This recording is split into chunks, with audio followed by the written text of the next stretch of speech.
All right, so today we're going to talk about time and project management. And we're going to have an agenda, which is one of the things that whenever you have a meeting, you should have some kind of agenda. So I just actually talked about the team form and the survey. Does anybody have any additional questions? Did anybody miss aspects of that they want to let me know about, or let me know that they have questions? So, and I'm also, when I send out the survey, I'm also going to provide you with a code.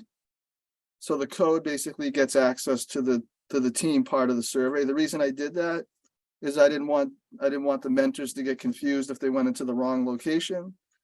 And so there's going to be I basically just made a little password, and all the teams can use the same exact password. So, and I'll send that out. And that basically just gets you access. When you get in there, then you'll select your team. Only one person per team has to do the team survey. So if one of your team members goes in there, they should just say team member.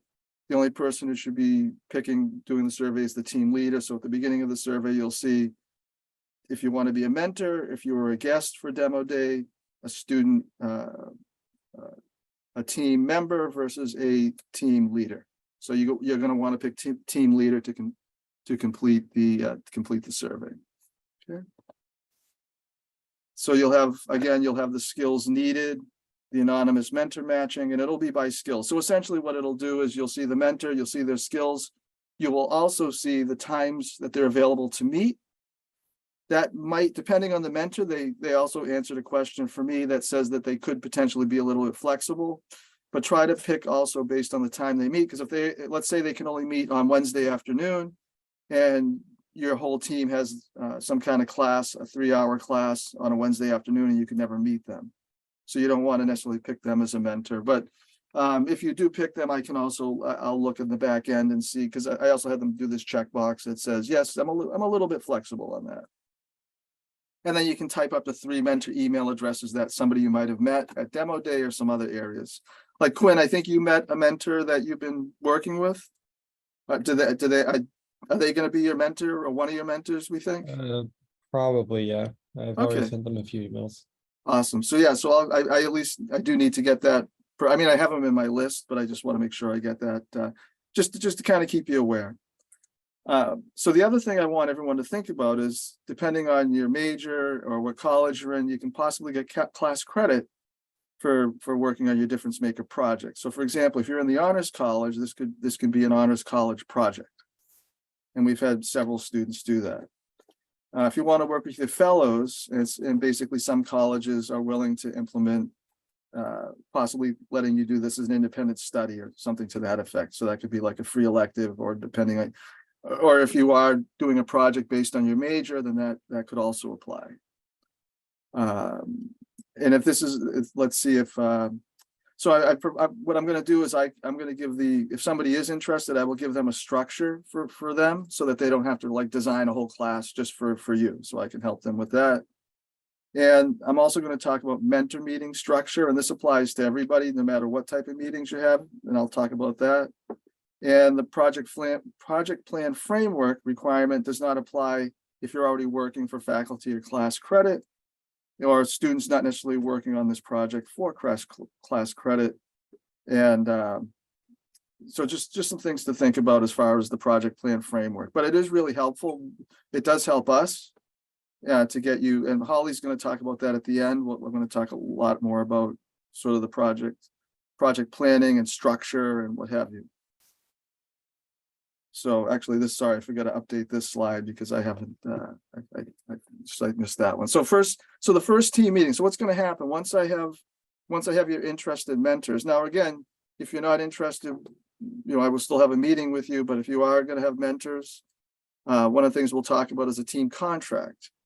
And essentially that makes everybody responsible on the team for getting their goals achieved. And sort of like there's an impact if you don't do that, and there's also sort of a what's the term I'm thinking of? Essentially, there's if you don't do something, what is the result going to be if you don't? Are you going to have to compensate the team, buy them all a cup of coffee? Are they going to have to do more work the next time? So the contract sort of sets all the boundaries of how you're going to work as a team, and it really is helpful. It's not a requirement, but it's something you really should consider and you should do. And part of the mentor piece is you also, in this first meeting, is we have to determine 3 to 5 goals for the semester. And then the amount of time each team member is going to work on the project. And one of the things you want to think about as a team is sometimes maybe one member of the team might have like 3 exams in a week, and another member of the team might have no exams. So that particular week, the person with 3 exams might be doing less work than the person with no exams. But then the following week, things might be switched around and you have to kind of compensate for that also. And I imagine most of the time, if you're working on this diligently, each team member, should have about equal time per week, but that can always change throughout the semester. And even if you're not in school, if you're in a job, that will also change in your career. So it's good to kind of be able to adjust based on time requirements of all the team members. And if you're going to use mentors, there's going to be a team expectations and responsibility worksheet. And I am going to, when we meet, I will talk about that. And essentially, the mentors have expectations and responsibilities, and the team has one also. And they're mostly the same. There's some slight differences, and we kind of address those during that meeting. And, just basically the team contract, the structure, the procedures, the accountability of each members, and the consequences of the breach of the contract. The other thing I want you to think about is an org chart or an organizational chart. Now, this is a very high level thing. Essentially, you'll have sort of your DM team leader, but then you, depending on the size of your team, you may have someone sort of doing the business aspects, and then you might have a technical leader, and then they'll have team members under that. And you'll notice that also you have your team members, but you have the difference maker staff as part of your team. Mentors will be part of your team. Other university resources, the iHub, just general the faculty fellows at Difference Maker, they can be a university resource for you. And then we have external resources like E4All, which is basically Difference Maker for the community alone. And so when I talk about business, the business part is how you're going to organize your business, how you're going to marketing, things of that. The technical leader. Now, when I say technical, I don't necessarily mean like high tech. It also could be, how are you running your venture? Who's the details? How are you going to manufacture if you're making a product? If you're delivering a service, how are you going to deliver that service? So the technical isn't, I don't want you to think in terms of, oh, it's just building a widget. Okay, it's all that other stuff. So all parts, all things you want to think about. And you may have a third leader that you might need for some other aspect that I haven't mentioned here. So you're going to want to have these 3 to 5 goals. And when you have a goal, you're going to think about your organizational and your business goals, your product and your service development goals. How are you going to implement this? And then you're going to develop your project plan. And then you want to think about tasks required for each goal. And then the scope, and we'll talk more about scope in a moment, and the time required for each goal. Okay, so essentially it's sort of a recursive process where just kind of, as you complete it and as you're working on it, you're going to determine, oh, I really need this much time, or I really need this much time, things of that nature. And sorry, I just got this, I wanted to check out the chat just to see if anyone had questions. And I'll move that over here. So any questions so far? And this is very high level. This is just to get you just get you thinking of these topics. And so the idea is, when you first start doing a particular task, you might not know how long it's going to take to do that particular task. But eventually you'll be able to gauge, oh, it's going to take this long to do this. But then there's always going to be unexpected things. And I'm also going to talk about when you do project management, that helps with the unexpected. Yes, I can share these slides. I can do that. And I'm also going to share a network drive with a bunch of information like a team contract and other forms that'll be helpful for you. And the time available for the project. So this is important. So determine how many hours per week each team member is available. So I kind of addressed that previously, and also the team commitment relative to their other responsibilities. And I really want you to think about this. This is important because you want to think about your family responsibilities, your coursework. So remember, one credit hour is basically 1 hour of classroom or direct faculty instruction, and a minimum of 2 hours out of class for student work each week. for approximately 15 weeks for one semester or trimester hours of credit. So 15 classroom hours have a minimum expectation, 30 hours of homework. So if you were doing that, so that's, and sometimes students are, that doesn't take them that much. Other students, it might take more than that. You want to think about your jobs, and you want to think about what you can sacrifice and what you can't. And some team members may be busy at times and others may not. And you just want to correlate that with your scheduling. Oops.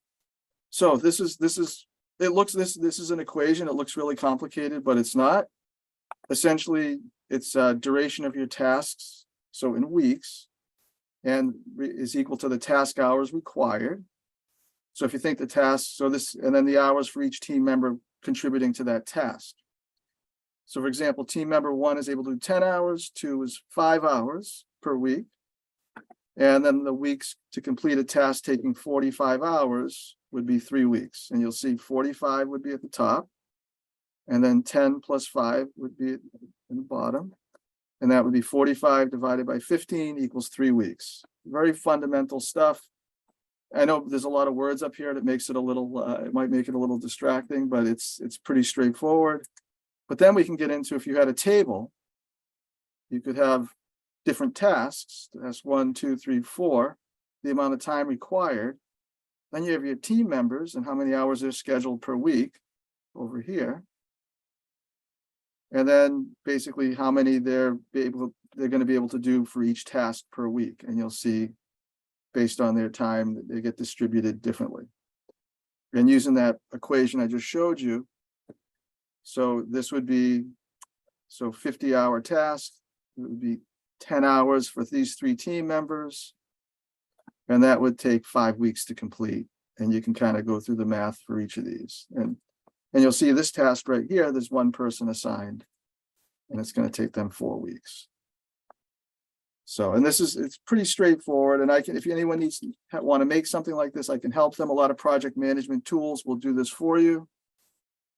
There's also a tool called the Eisenhower matrix. And this is sort of when you're assigning and thinking about how long things are going to take, you want to think about the impact.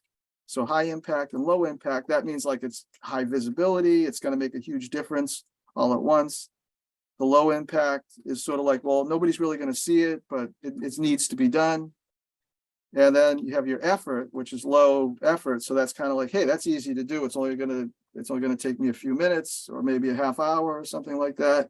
And high effort is really going to be, okay, this is going to take a lot of effort. And if you can see, then you'll notice like there's there's 4 quadrants here. And the high impact that's low effort is a quick win.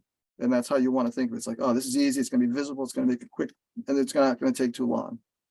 But then you have sort of the major projects that are high impact and a lot of high effort.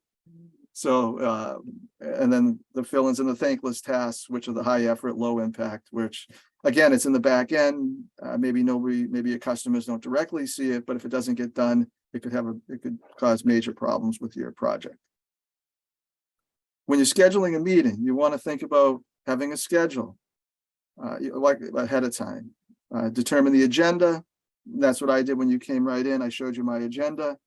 If previous meeting notes are available, use those with help with the agenda topics, and send the agenda or share the agenda 4 to 7 days before the meeting. And this way people can prepare and be ready with what they need to do. During the meeting, make sure you follow the items on the agenda.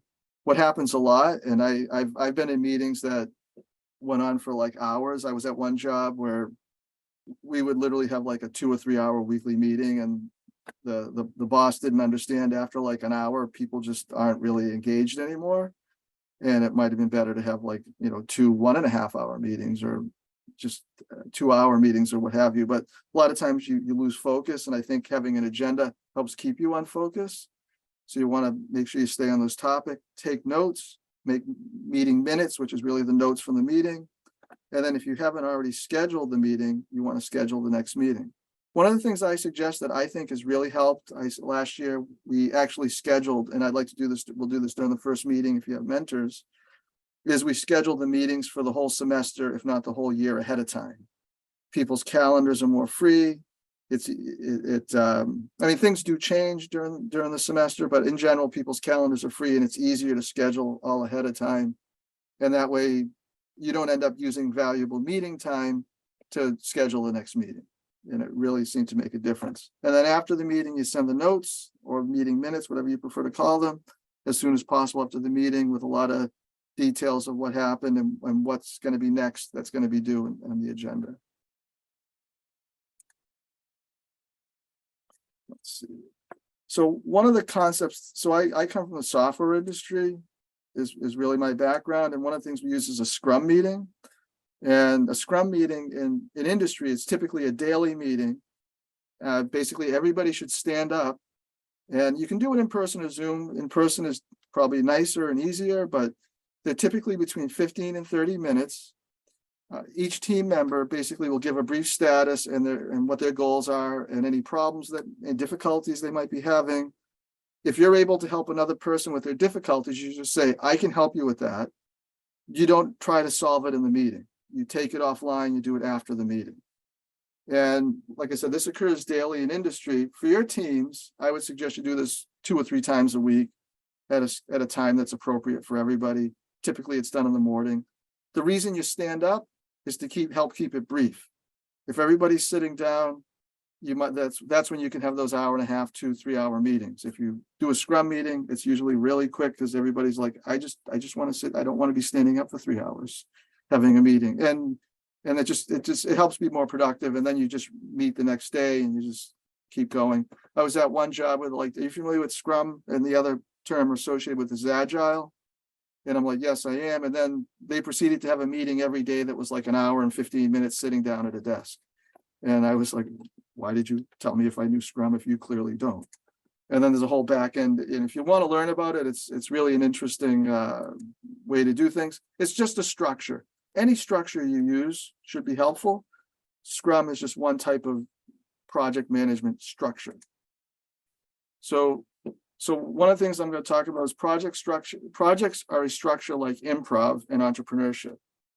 So I actually studied improv in Boston years ago, and people like, how do you, if it's improv and it's like you have to kind of adjust things on the fly, how do you practice that? Well, we would practice the structures, not necessarily we would kind of help get our minds in the right mindset and things like that. It was a really wonderful experience. And we did do sketches and things like that, but a lot of those sketches also came out of something we did in rehearsals and in improv, sort of the practice sessions, if you will. But essentially, and just learning how to think on the fly. So it's really important. And it's basically a structure is a way to approach goals and tasks. And so improv uses a thing called yes and. So the idea would be somebody would say something to me and I would agree with them. And then I would add something, and then we would keep doing that. If I said, like, no, that's not true, it would end the scene, and there'd be nothing that would happen after. So sometimes you have to say, not necessarily no. In project management, you might have to say no, because what happens a lot in industry is marketing will push new features constantly, and if you can't complete those features, it makes it hard to get anything out the door. So you want to think about that.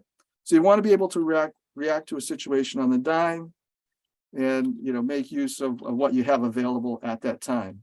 In entrepreneurship, there's several structures: understanding your customer needs using primary and secondary research. So secondary research is leveraging other people's research. So for example, if I go to the university, has a tool called IBIS World. IBIS World is market research. It's research, and it's expensive, so we're very fortunate to have it at no cost. It's included in your tuition.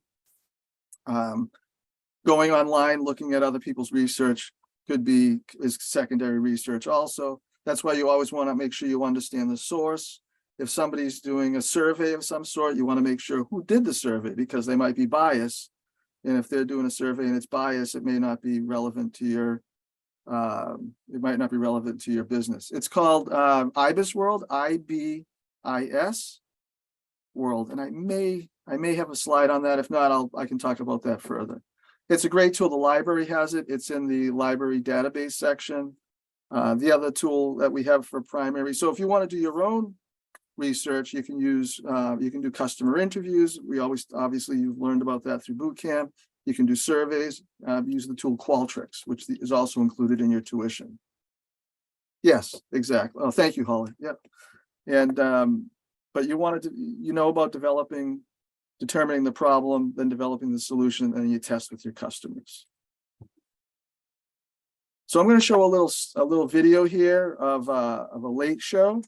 So one of the things, just for context, just understand that a lot of these late shows are filmed at like 7 or 8 o'clock, maybe 5 o'clock in the day, and then they just don't show it till later. But I really like this video. I think it shows how to react to something when something doesn't happen the way you expect it. Oh wait, hold on. There's no audio, right? I forgot to share my audio. So let me stop sharing for a moment. I forgot about that. Because I'm going to show one more video after this. Zoom. Where's my stop share? There we go. I'm going to share one more time. Oops. Share screen. Share sound. All right. So if you please let me know if you have trouble with sound. Welcome back, everybody. Welcome back to the big Friday night show. Oh yeah. Craig, we've noticed a false sense of enthusiasm in your oh yeah there. What's going on? Well, I'll tell you. My first guest tonight was going to be Sean William Scott. He's very, you've seen him in the movies. He's funny in the American Pie movies and all that stuff. He's fantastic. He's Stifler in the American Pie. He's hilarious. He's lovely. He's good looking. He's handy. He's not here. Who would have thought the traffic in LA would be so bad at 12:30 at night? But he's not here. He's just gone out. He's stuck in traffic. We can't hang around here. We have to be out of here by 1:30 in your region or wherever. So what happens is usually when we have a big movie star on the show, anybody really on the show, what happens is that there's a member of staff here who's designated to that person. They find out about them, they Google them, they find out what they do, and then when they get here, they look after them, they show them where the bathroom is, and then they show them around. So I figured, well, we'll talk to that person then.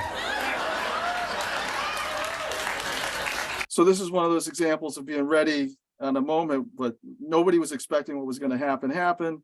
So now this person who is not a TV personality is now going to be interviewed. So the host, the show itself had to figure out what are we going to do.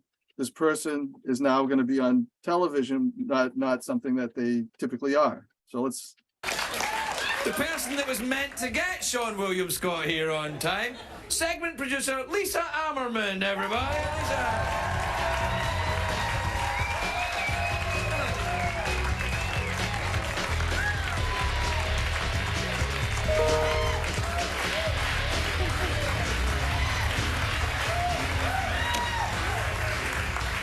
Welcome, Lisa.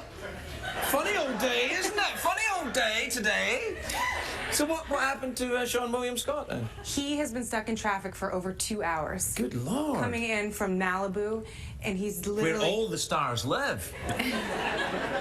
And he and his mom have been trying to navigate through all the different places. They are just stuck. Oh, well, that's terribly tragic. Well, look, show business, life has to go on.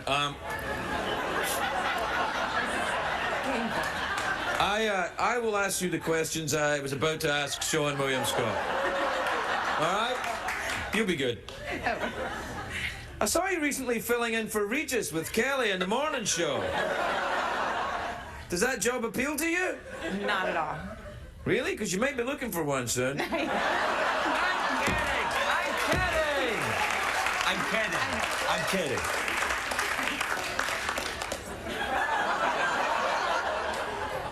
Oh, right.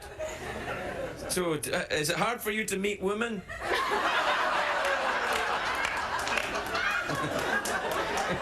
I'm not even going to answer that one. Hey, have you had your dog neutered? You don't have a dog? No. All right. You know, this is a way for us to get to know each other better, because we work together a lot. I didn't know, for example, you didn't have a dog. No dog, no cat, nothing. Just a child. Oh, that's Yeah, lovely. I know. You've got a little daughter, haven't you? I do. Called Sasha. Oh, that's lovely. How old is she? About 3.5. That's good. That's lovely. Yeah, she's great. A lot of fun. Good. So what you would be like funny is on a this. little more time to spend with her, I'm sure. I'm kidding. I'm kidding. I am kidding. I am. You know I'm kidding. No. You know I'm kidding. It's absolutely fine. And I think it's very good of you to come on here and be Sean William Scott. Yeah.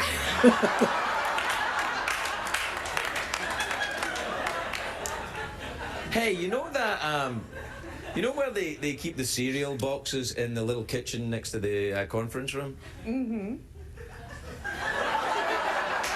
How come there's never any Raisin Bran when I'm looking for it? The interns eat it all. Yeah, that's what I thought too. So what you're basically saying is that it's all the interns' fault. Mm-hmm. You People worked in don't- show business for some time, haven't you? Lisa, I just want you to know this, that I in no way hold you responsible for the absence of Sean William Scott. And I would never dream of punishing you by embarrassing you on national television or anything like that. Well, I have to say, I don't know if you've noticed, you look very good on camera.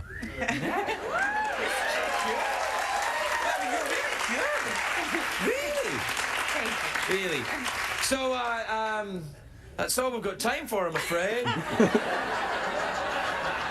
There's a reason why I'm behind the scenes. Why?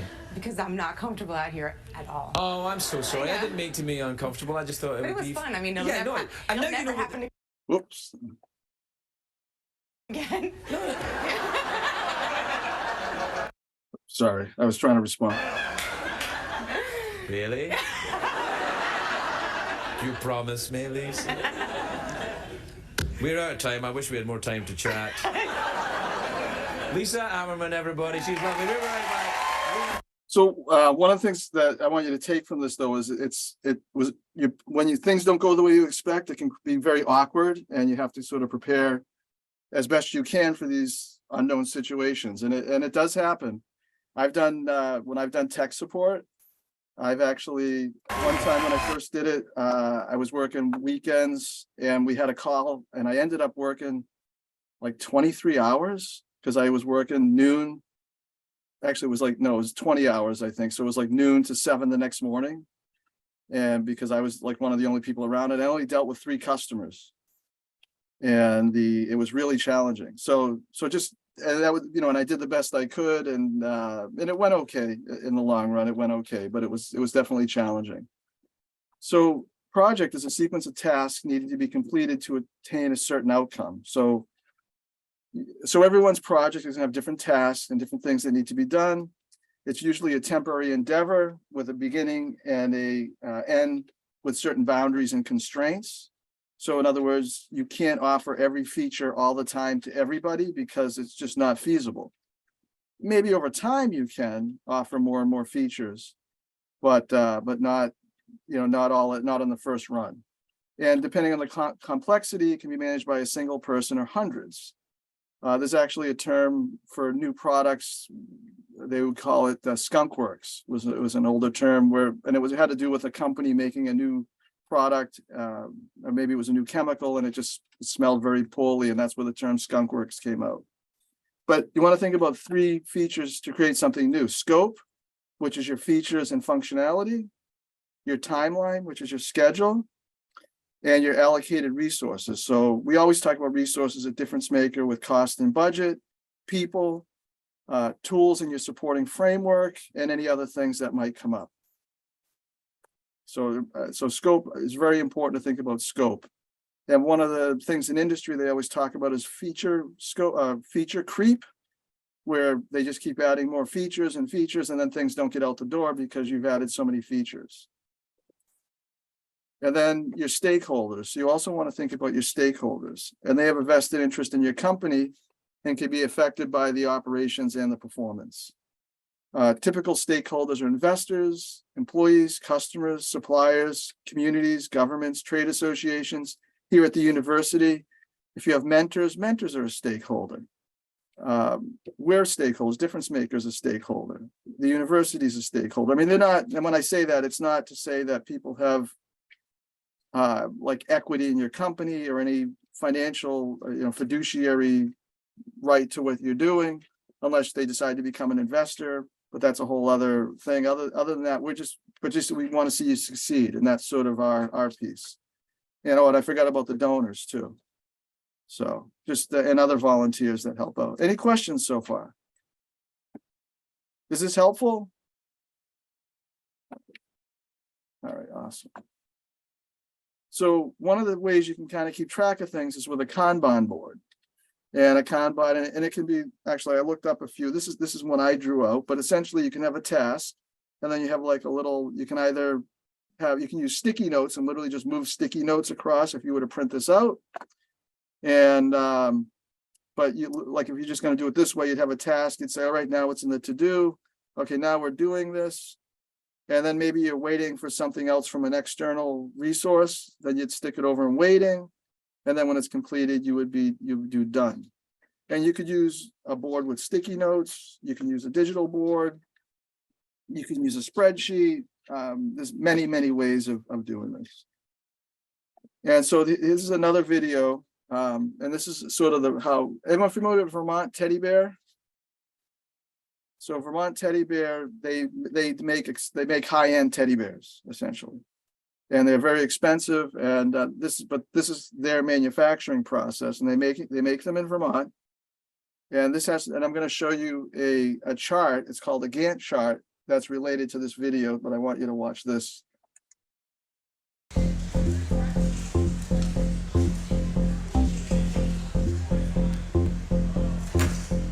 Vermont Teddy Bear is based in Shelburne, but because the company specializes in direct-to-consumer sales, they're focused on making products that people all around the U.S. want to buy. I'm not interested in selling $9.99 plush. I'm interested in selling a premium product that's handmade in Vermont to consumers that buy from all over the country. Their factory tours feature a fantasy assembly line and a teddy bear hospital that shows off the product's lifetime guarantee. But the actual process takes 13 or more production staff, many of them new Americans, to assemble about 500 teddy bears a day. First, a worker cuts out pieces of fabric that will become the bear's body parts. She uses a die and a press to cut through multiple layers of fur at once. Those pieces move on to a team of stitchers who use sewing machines to build each body part. Because the parts are unique to each size and shape of bear, the company can't use any automated sewing. Each part is stitched manually. The head is the most complicated. Workers attach the ears and eyes to each head one by one, which the company says makes every bear's face a little unique. The workers turn each body part inside out. Then they head to the stuffing room. Each part gets individually stuffed with a plastic filling made from recycled water bottles. The plastic arrives at the factory in 650-pound bales. Workers load the filling into a machine that shreds it into loose fibers and feeds into the stuffing machines on the other side of the wall. The company estimates that about 28 recycled water bottles go into filling each bear. The bear parts head back to the assembly area, where workers install wooden hinges that let the bear's arms and legs rotate. They use a custom-built machine to attach the joints to the bear's body. The bear heads back to the stuffing room, where workers fill its body. Then its final stitches are made by hand. Stitching, sewing has become lost in our society. I had to take home economics to be able to graduate from high school. That's not a requirement anymore. My mom and dad would drop me off at my grandmother's house for the summer on Lake Dunmore, and on rainy days, we'd stitch quilts. The company brings the same techniques to the pricey clothes and accessories that let customers personalize their bears. They also make special edition bears with nearly every accessory made by hand. This year, they'll make 35 of their annual holiday bear, which retails for $599. You can buy bears at the factory, but the company's focus has always been direct sales. Using radio, TV, catalogs, now social media, digital media, to have a one-on-one connection with the consumer and doing it one at a time. Radio marketing has been a major part of that formula since the company was founded in the early 1980s. If you put a radio spot out on a commute time in a metropolitan area, the phone rings, literally. Like we have people with headsets on ready to take the call.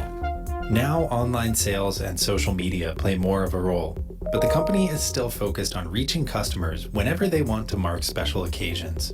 And that's why you gotta always have a uniquely different bear, because once you bought one, why would I come back and buy another? You know, I got engaged, so I got an engagement or a wedding bear, right? That's one. My first Valentine's Day with my wife, there's another. My first grandchild, there's another. So if you don't have that topically, 7 million people celebrate their birthday every week, you better have a good birthday bear. And we do.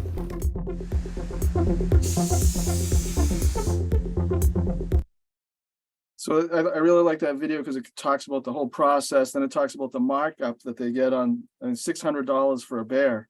Oops, this should be going to the next slide. Sorry. Go. There we go. So essentially, this is the example of a Gantt chart. And you'll see, so you have the activities, the activity day, and then you'll have the activity listing down. But you'll notice the green. So right here, and right here, this specifically these sections where things are all getting done at the same time. Now, this is a manufacturing process. You can actually use this for any process, and you can use this for your business. So for example, let's say maybe you're doing customer interviews. This could be a customer interview section, and this could be building the product section over here, or designing the product. But essentially, they can be done. All these things can be done at the same time, depending on your staff and your ability. And then you'll see the orange here is stuff that needs to be completed. A really good tool for this is Monday.com. And Monday.com is free for students, and it is limited accessibility, but it is free for students. The nice thing about it, their philosophy is, so a lot of people say Gantt charts are very cumbersome, and they can be. And Monday.com's philosophy is, we're not making Gantt charts great. We're not making Gantt charts great again. We're just making Gantt charts great because they never were in the first place.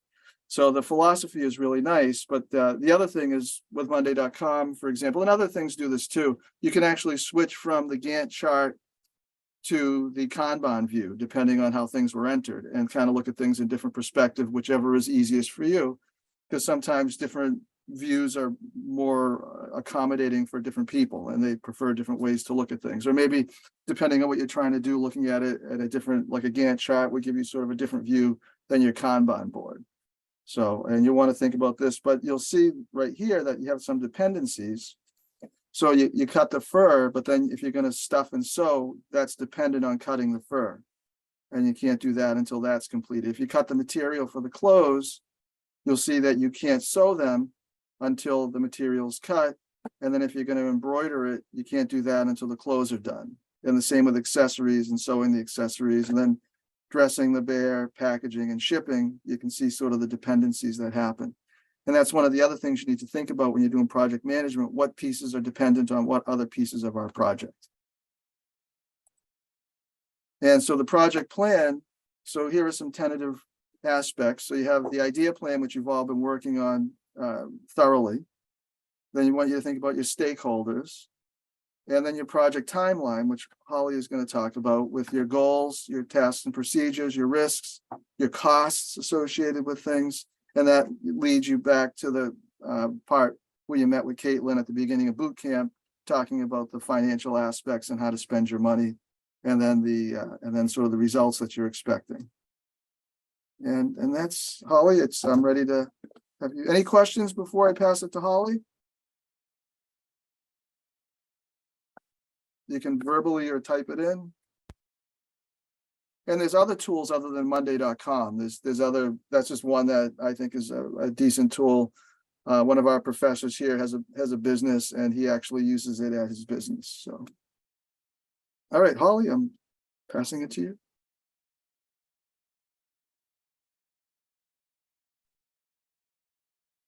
All right. Thank you, Dave. That was Yep. very informative.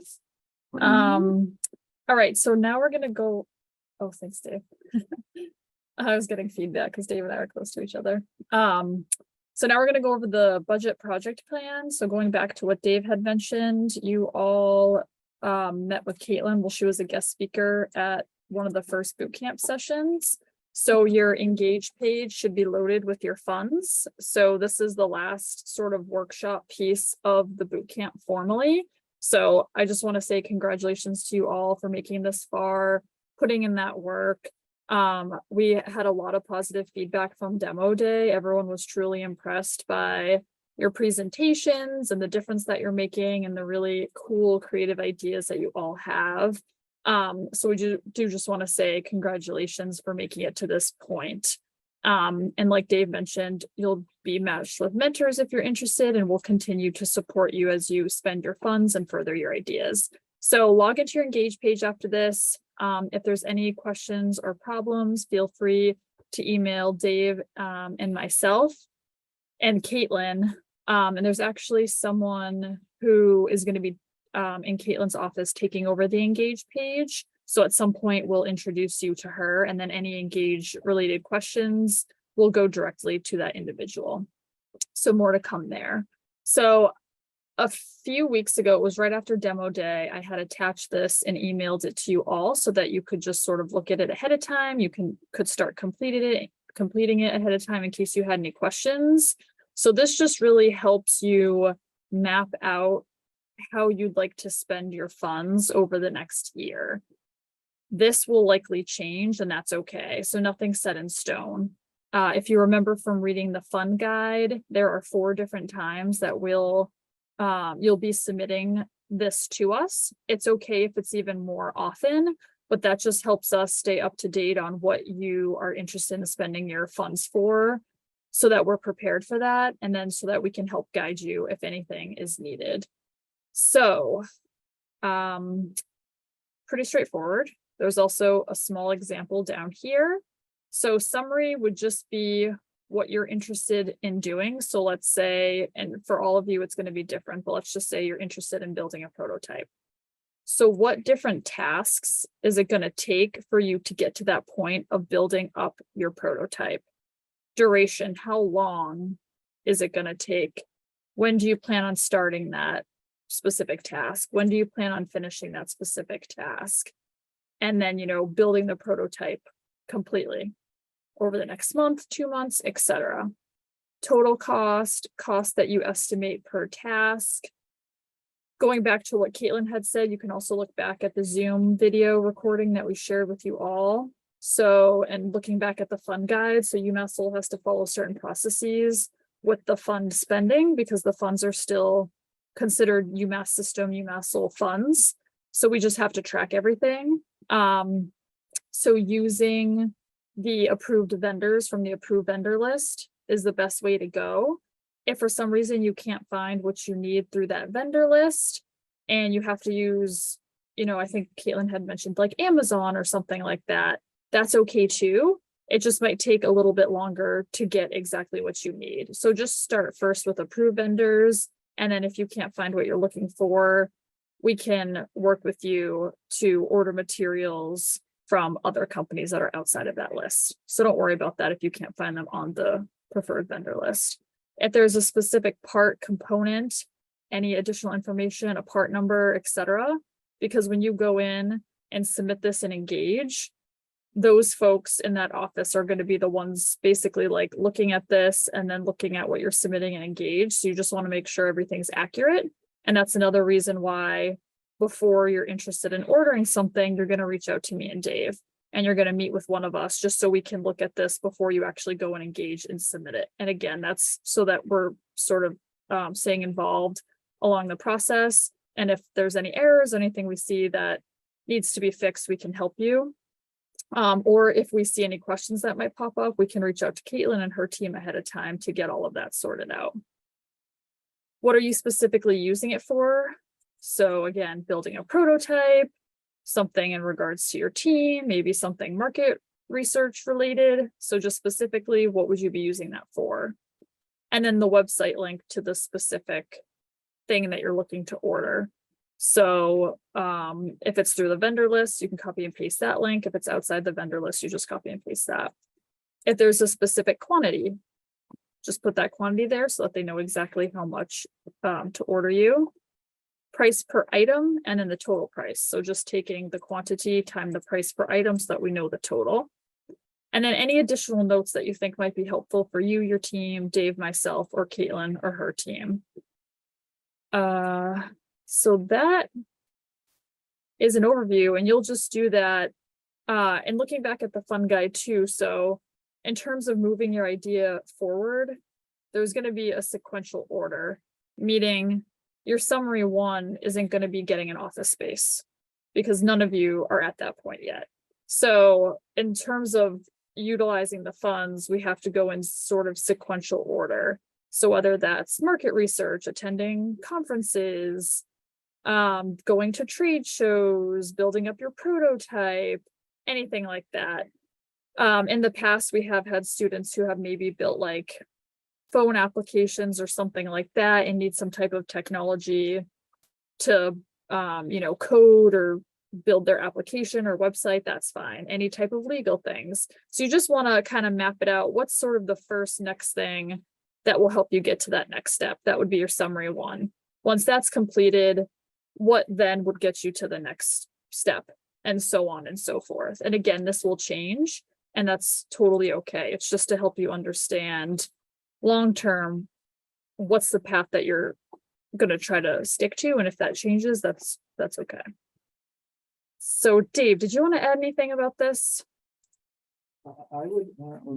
I would just suggest expect the unexpected, and sometimes it's good, sometimes it's bad. It doesn't, and the whole changing of what you might think you're going to buy in 3 or 4 months, after a month or 2, you may be like, yeah, I don't need that anymore, or and I might need something different, or however it might work. So don't think just because right now you think you need something, if that changes, because one of the things after doing this for a while that I've seen is students really are uncomfortable with if things, I shouldn't say uncomfortable, they just think if something changes, it's a bad thing, and it's not. It just means you're learning more, and you're gonna move forward in a different way, or if you're trying to achieve a certain goal, and how you achieve that goal can change. So. Yep. And then just remember too, to look back at the fun guide. So in terms of like traveling, so let's say there's a conference that you think would be helpful. Maybe it's around AI and you're doing something with AI and you think it would be valuable to go there to learn and network and talk about what you're doing. For like travel, it can take up to a month to get paperwork done, to get approvals, to get flights booked, or if you're driving to it, figure out reimbursement processes. So again, the sooner we know about things, the better. I think the fun guide probably says like 2 to 4 weeks, probably 2 to 3 weeks, I'd say, for ordering things, probably 4 or so weeks for actually like traveling or anything like that. So whenever you think you might be ready to start ordering or wanting to use your funds, just keep me and Dave in the loop, fill out your project plan. We'll either look it over. If we don't have any questions, we'll say, yep, submit and engage. And then Caitlin's team will help you. Or if we have questions or think a meeting might be helpful, or maybe if we need more information, we'll just reach out and say, yeah, it looks good, but we just need to meet with you on a couple of points. So again, just keep that in mind that if you need something, tomorrow or even next week, we might not be able to do that. So just try to plan ahead. Any questions?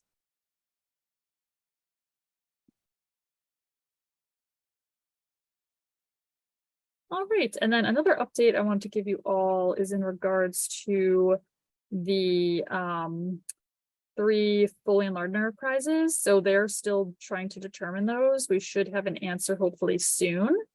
So just hang tight there. Once they pick the winners, you will all be notified as soon as that happens. All right, anything else, Dave? Do you want to add anything?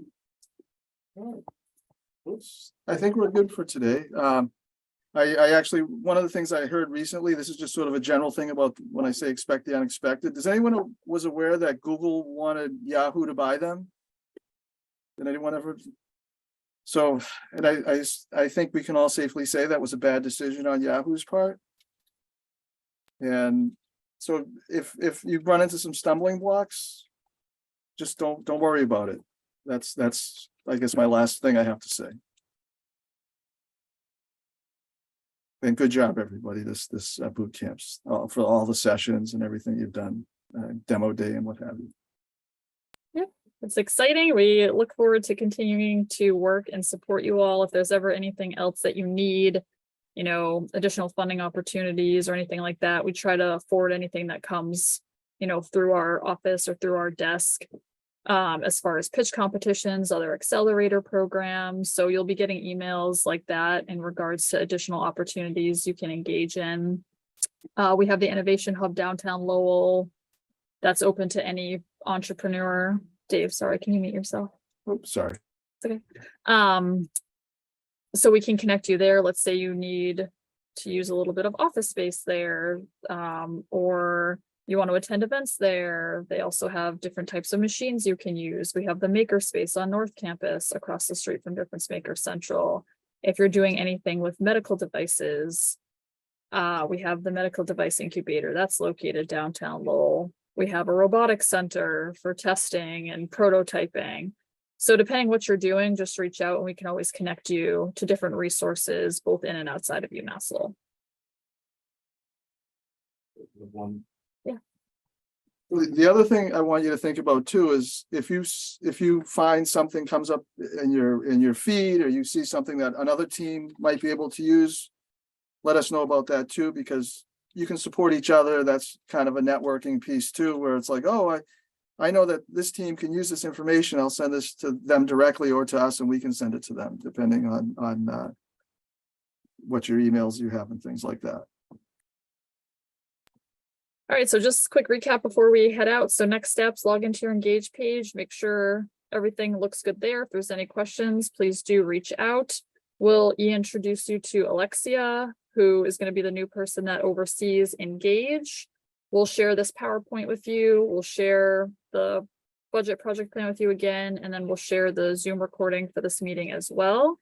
Look at the fund guide. Keep in mind the dates that we'd like to see your project plans. If you want to send them beyond that, please do. So obviously, anytime you're requesting things to Engage, just shoot over your project plan so we can look it over before you actually input things into Engage.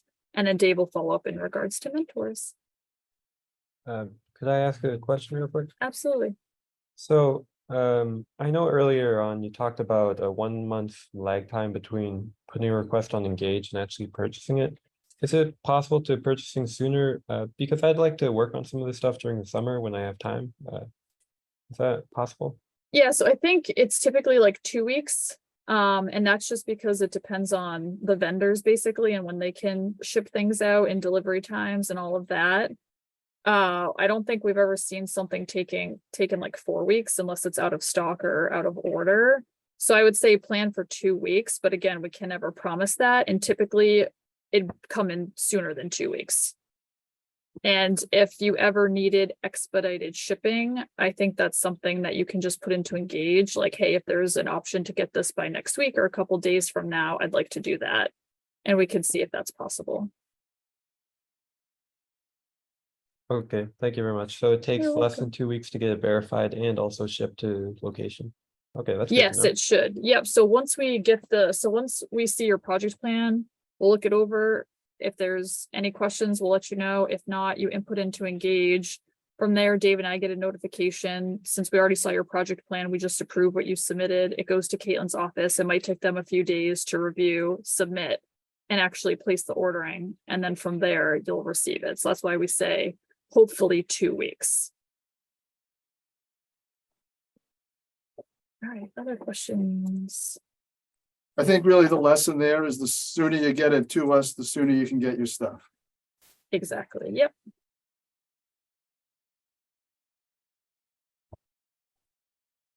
All right. Well, thank you all and feel free to reach out whenever. It was great to see you and congrats again on completing the boot camp. It's really exciting. We look forward to working with you and seeing what you all do. Thank you. Thank you, Holly. Thank Thank you. you. Take It's been care, great. everyone. You're welcome. Bye. Thank you. Bye.